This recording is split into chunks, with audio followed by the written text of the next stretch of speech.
cars were kind of always in my family, so there was always kind of the need for speed. You know, racing is very much a sport of you're not just competing against other people, but ultimately you're competing against yourself as well, and trying to make sure you get the most out of yourself every time.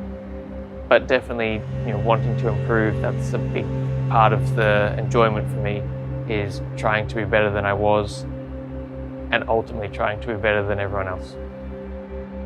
Since I was a kid, I always liked cars, I liked going fast. I was always very competitive. Whether it was in sports, schoolwork, anything, I always wanted to try and do it either as fast as possible or as good as possible, or both. And then when I started racing, I got into it pretty naturally. And then naturally, once you're good at something and you have a passion for the things around it, then you want to keep doing it.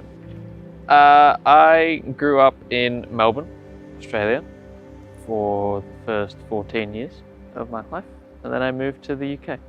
I knew that it was a necessary step to try and make it as a racing driver. I wanted to be a professional, and going to Europe was the best way of doing that. In hindsight, it was actually a really nice experience, really cool experience. So I enjoyed it, but as a 14-year-old kid, the idea of living at school didn't sound like the most fun, but if it meant I got to drive race cars, then that was good enough for me.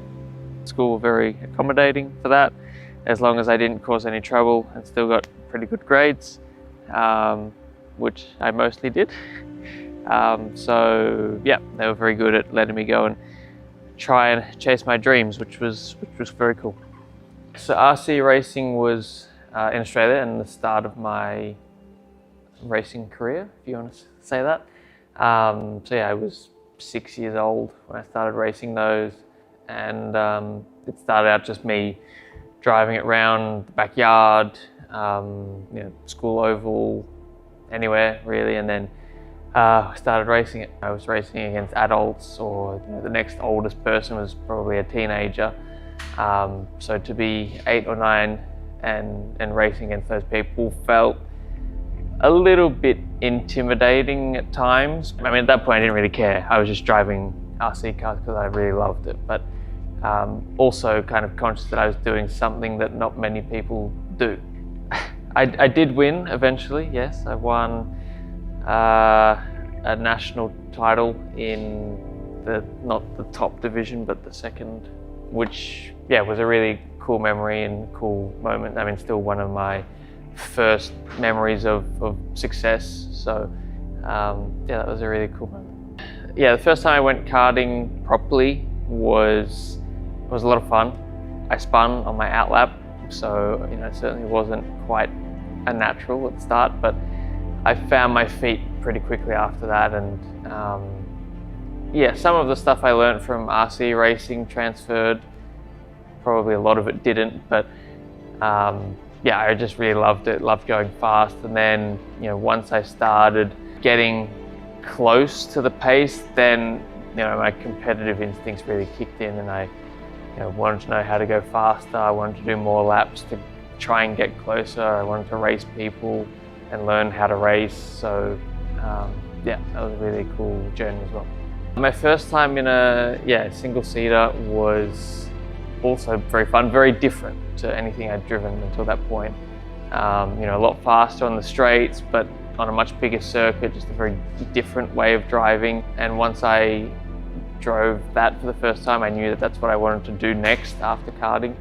And I would say I picked that up pretty quickly and pretty naturally. And once I knew that I was naturally picking it up pretty well, then it encouraged me even more to try and chase that.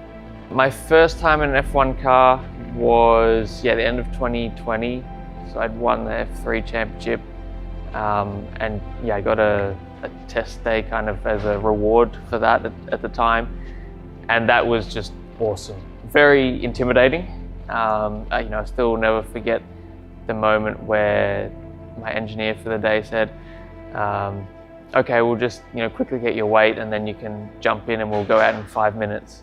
I kind of felt like I needed about half an hour to build up to that point. For them it was just another driver getting in a car, but for me it was, you know, getting in a car I've dreamt of driving for years, and also a very expensive one and a very fast one. So that was a really special moment. But then once you do your first laps, then naturally you try and push the limits, find where the limit is, and try and go faster. So that was a really awesome day. You know, I started out racing, and I still go racing because I love it. And even when you don't think there's much to learn, there's always something to learn. And that's probably the biggest thing, is just never stop trying to improve, because quite frankly, the other people on the grid are also fast racing drivers. So you need to have all those extra bits nailed as well, because they're not extra bits anymore, they're the bits that you need. And you need to look after yourself well, you need to be a good team player, you need to work with, you know, not just the team of engineers around you, but the hundreds of people at the factory as well. So you need to be a lot of things, but you can be all of those things, and if you're not fast, then it doesn't really matter. It would be nice to think that I wasn't just, you know, a driver in a time of success for the team. I'd like to think that I was a driver that helps the success of the team.